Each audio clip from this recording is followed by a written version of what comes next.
Sunday, March 20th, 2022, the third Sunday of Lent. Today's readings are green. The first reading is of a bush that does not burn in the fire. The Gospel reading is of a fig tree that does not bear fruit in the orchard. Unprecedentedly, I am beginning this reflection with the first reading of the Mass. The burning bush is an enigma that Moses comes across at Horeb. On his return from the day's grazing, Moses finds this phenomenon of a bush on fire without the foliage being consumed by it. Out of curiosity, he moves closer to the bush. He is then warned to leave his sandals behind because the place he is entering is a holy ground, where he need not worry about his feet touching unclean things. This also meant leaving behind the sandals that insulated him from touching the holy ground. Those sandals had kept the memory of the palace life alive in him. For 40 years, God had prepared Moses, though unbeknownst to him, for shepherding God's people. Now, he must leave the sandals that had distinguished him from slaves of Israel. After casting them away, he becomes one with his people and stands barefoot on the holy ground in front of the fire of God.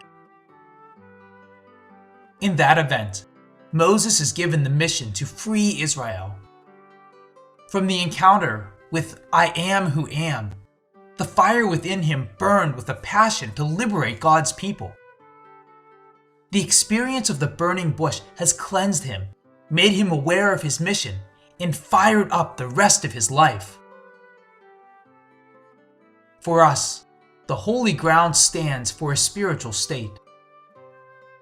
Moses had to remove what separated him from that ground, his sandals. What are the things that we have to leave behind? What insulates us or prevents us from encountering God? Our ideological stubbornness, our desire for power, rejection of renewal, sinful desires.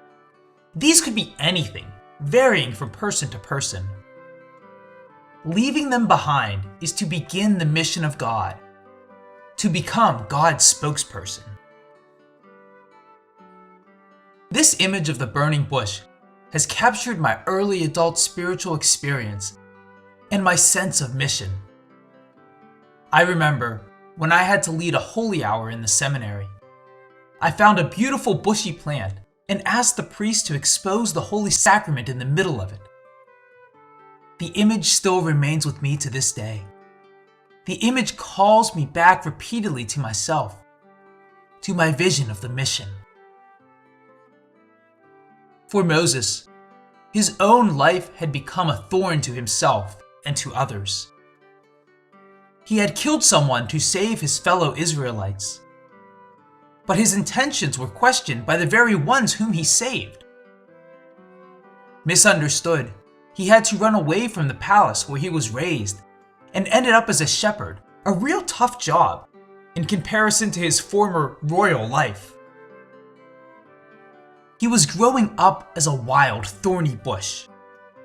The burning bush might have shown him that over his bristly, wild life, there is an enveloping power of the Eternal One.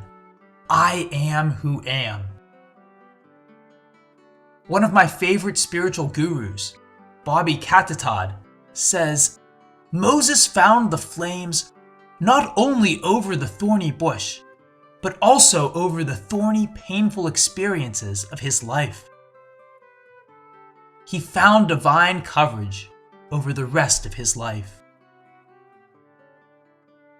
The burning bush reminds me of the Indian tradition of keeping fire in a mud pot before the invention of the matchbox.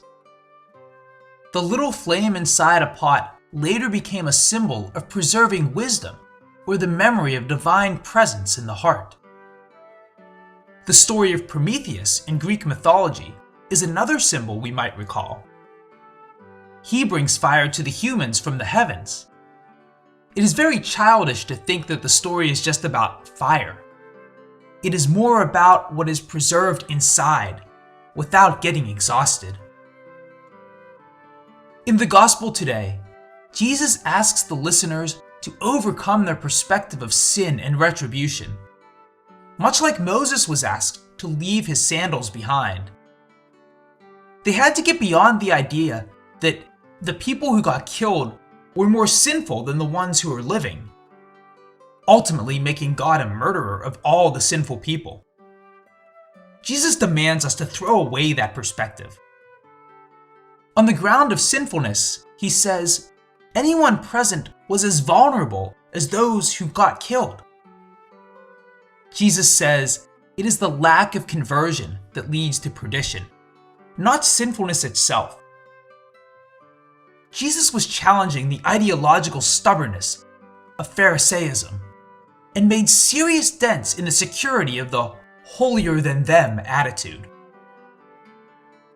Jesus then tells the people the parable of the fig tree, inviting the conversion of their hearts so that they may become fruitful for the kingdom of God.